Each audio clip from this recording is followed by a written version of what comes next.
कहते हैं कि जिसके पास मोबाइल होता है वो पत्रकार होता है। आज का दौर कुछ ऐसा ही चल रहा है। जब भी कहीं कोई घटना घटती है तो सबसे पहले अगर कोई भी आदमी उसके पास होता है तो अपना मोबाइल निकालता है और मोबाइल निकालने के बाद उसका वीडियो बनाता है या फोटोग्राफ्स उतार लिया करता है। इस फोटोग्राफ्स को या वीडियो को बनाकर वो सोशल मीडिया के अलग अलग प्लेटफॉर्म पर अपलोड कर दिया करता है। एक महिला है, एक व्यक्ति के साथ आपत्तिजनक स्थिति में होती है। इसी बीच में एक लड़की अचानक से आ जाती है। उस लड़की ने उन दोनों व्यक्तियों को आपस में आपत्तिजनक स्थिति में देखा, साथ ही उन्हें संबंध भी बनाते हुए देखा। उसके बाद उसने मोबाइल निकाला। मोबाइल निकालने के बाद उसने उनके फोटो भी लिए और साथ ही उनका वीडियो बनाया। हालांकि ये बात उसने किसी को महसूस नहीं होने दी और ना ही किसी के सामने जाहिर होने दी कि उसने उनका वीडियो बनाया है और उसका फोटोग्राफ्स लिया है। लेकिन ना जाने क्यों सामने वाले को ऐसा लग रहा था कि उसकी जो पोल है वो खुल चुकी है और इसी बात पर इसी वजह से एक कत्ल हो जाता है। कत्ल इतना भयानक होता है कि जब लोगों को इस घटना के बारे में पता चला तो लोगों को यकीन नहीं हुआ कि उस महिला ने इतने शातिर तरीके से एक नहीं बल्कि डबल गेम खेला है। दोस्तों, आज की जो सच्ची घटना हम आपको सुनाने जा रहे हैं, ये सच्ची घटना उत्तर प्रदेश के जिला बागपत की है और इसी बागपत में एक गांव लगता है सिसाना। दरअसल हम बात कर रहे हैं 2 नवंबर 2023 की सुबह करीब 8 बजे के आसपास, जब लोग अपने खेतों की तरफ निकल रहे थे, जा रहे थे, तो गांव का एक शमशान घाट है। शमशान घाट से थोड़ी दूरी पर एक कूड़ा घर बनाया हुआ था। उसकी 4 दीवारी की हुई थी। लोग ज्यादातर अपना कूड़ा उसी में डाला करते थे। इसी बीच जब लोग जा रहे थे तो रास्ते में चलते लोगों को कुछ दुर्गंध आ रही थी, यानी बदबू सी आ रही थी। ग्रामीणों को कुछ शक हुआ तो ग्रामीणों ने उस कूड़ा घर में जब झांक कर देखने की कोशिश की तो उसमें आग लग रही थी। एक सूटकेस रखा हुआ है, सूटकेस के अंदर आग लग रही थी और जैसे ही ग्रामीणों ने करीब से झांकने की कोशिश की तो उन्होंने देखा कि एक महिला की लाश है जो जल रही है, उसमें आग लगी हुई है। इसी बीच उनमें से एक बंदा अंदर कूद जाता है, अपना मोबाइल निकालता है। मोबाइल निकालने के बाद एक वीडियो बनाता है, फोटो भी खींच लेता है और फिर फोटोग्राफ्स वीडियो लेने के बाद फिर वो जोर जोर से चीखता है, चिल्लाता है, शोर मचाता है। जैसे ही ग्रामीण उसकी चीखें, उसका शोर सुनते हैं, जो आसपास के गांव थे वहां तक भी ये बात पहुंच जाती है। और अब ये बात केवल सिसाना गांव में नहीं थी बल्कि सिसाना गांव के आसपास में जो गांव थे वहां तक पहुंच जाती है। लोगों को लगा कि पता नहीं किसी की बेटी या किसी की बहू को मार करके हत्या करके उसकी बॉडी को सूटकेस के अंदर रखते हैं और फिर सूटकेस में आग लगा देते हैं। सबसे पहले पुलिस को सूचना दी जाती है, लेकिन कई बार कोशिश करने के बाद भी पुलिस तक बात पहुंच नहीं रही थी। तो ग्रामीणों ने 112 नंबर पर फोन किया। जब 112 नंबर से सफलता नहीं मिलती है तो नजदीकी पुलिस चौकी को फोन किया जाता है।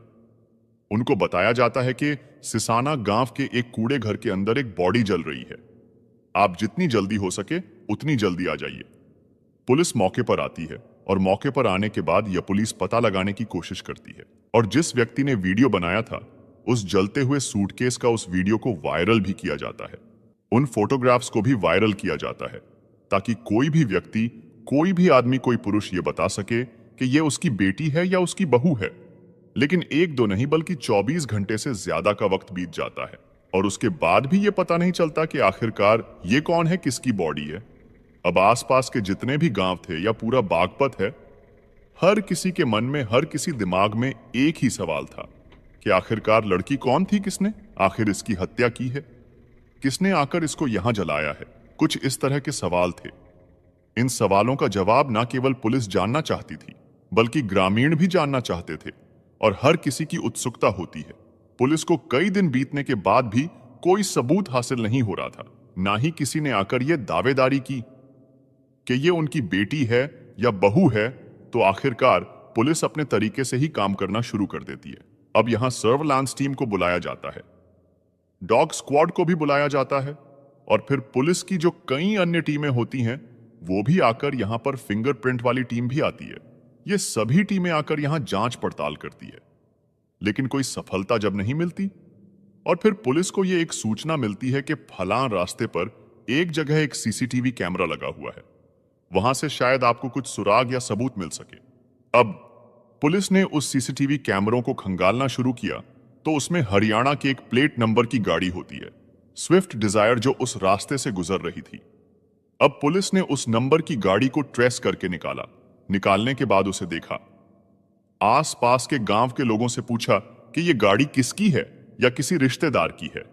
अगर कोई इसके बारे में जानता है तो उसके बारे में जानकारी दी जाए। लेकिन किसी ने भी उस गाड़ी के ऊपर दावेदारी नहीं की और किसी ने भी यह नहीं कहा कि यह हमारे रिश्तेदार की है या फिर हमारे घर पे खड़ी होती है। उस गाड़ी पे जो हरियाणा के सोनीपत का नंबर लिखा हुआ था, पुलिस उस नंबर के आधार पर सोनीपत पहुंचती है। वहां जाने के बाद गाड़ी के मालिक से बातचीत करती है और गाड़ी मालिक से जब बातचीत की जा रही थी तब गाड़ी मालिक कहता है कि उसकी गाड़ी यानी कि 1 नवंबर 2023 को उसका एक रिश्तेदार होता है। उसका रिश्तेदार इस गाड़ी को मांग कर ले गया था। अब पुलिस उस रिश्तेदार की तलाश करना शुरू कर देती है। उस रिश्तेदार का नाम पवन होता है।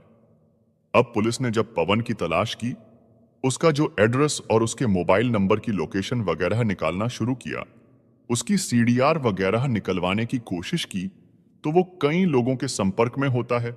ना केवल संपर्क में होता है बल्कि उसकी लोकेशन भी यहीं की पाई जाती है, इसी घटना के एरिया पाई जाती है।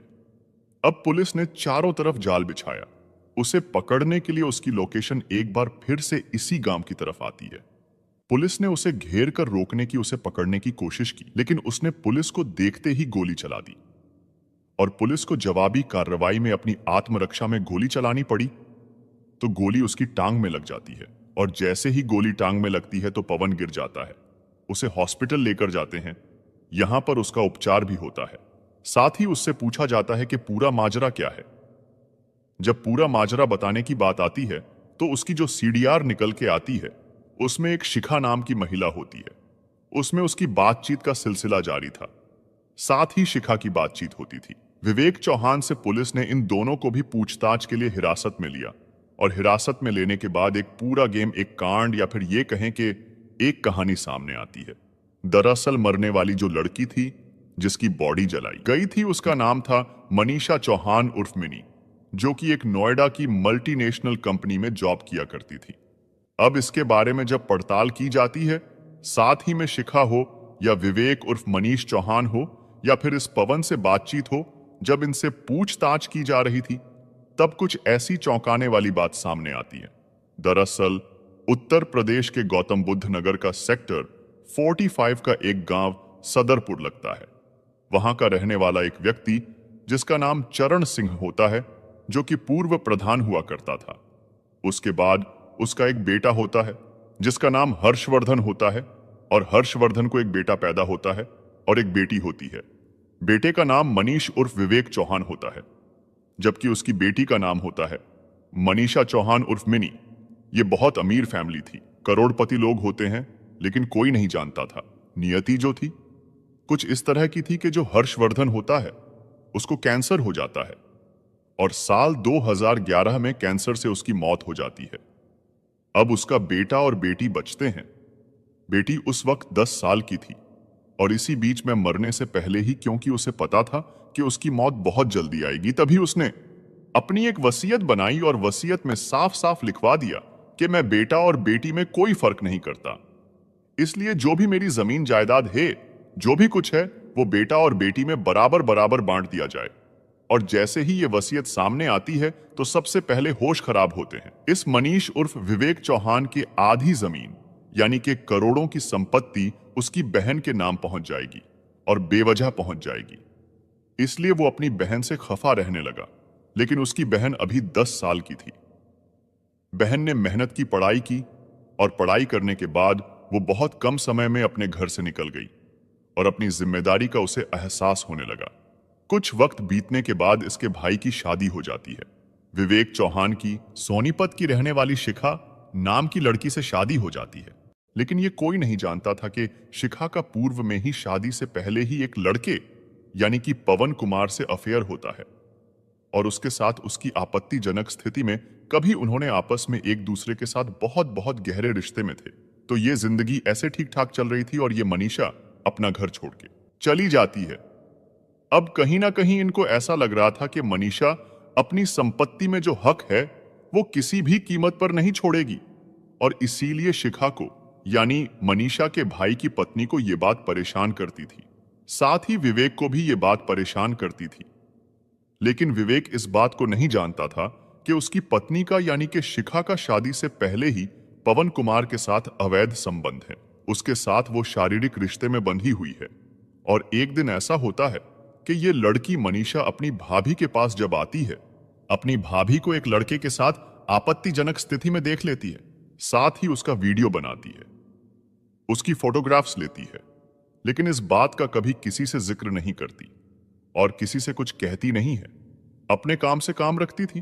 वो लड़की वाकई बहुत टैलेंटेड और होशियार लड़की थी और सब लोग उसकी बड़ी इज्जत किया करते थे। वक्त गुजरता जा रहा था, लेकिन शिखा को लगता है कि ऐसा ना हो कि उसकी पोल पट्टी खुल ना जाए और अगर उसके अवैध रिश्ते के बारे में किसी को पता चल गया तो उसका जो पति है वो उसको छोड़ देगा और उसकी जिंदगी पूरी तरह से नरक हो जाएगी।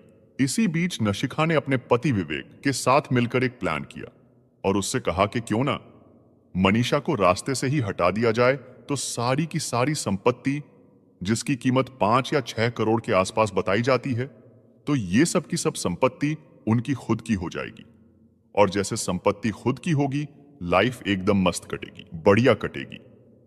और शिखा के रास्ते में जो कांटा है उसके अवैध संबंध की पोल खुलने का, वो भी हमेशा के लिए निकल जाएगा। और इसीलिए उन्होंने एक प्लान बनाया।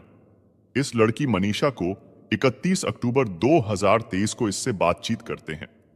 उस दिन हालांकि झगड़ा भी हुआ होता है, लेकिन इसे खुशामद करके कहते हैं कि करवा चौथ का त्योहार है, घर पे होना चाहिए।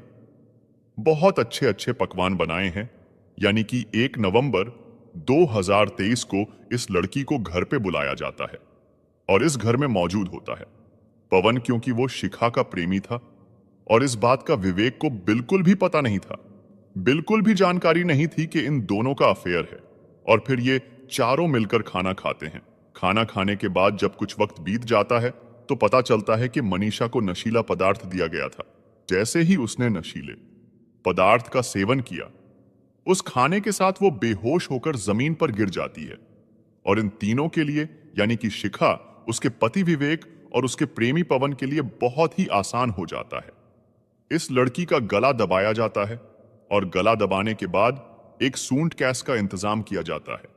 ये सब सोच रहे थे कि अगर आसपास इलाके में इसकी डेड बॉडी को कहीं फेंकते हैं तो पुलिस को बहुत जल्दी इस घटनाक्रम के खुलासे में आसानी हो जाएगी, इसलिए कहीं दूर जाकर इसकी बॉडी को फेंक कर आते हैं।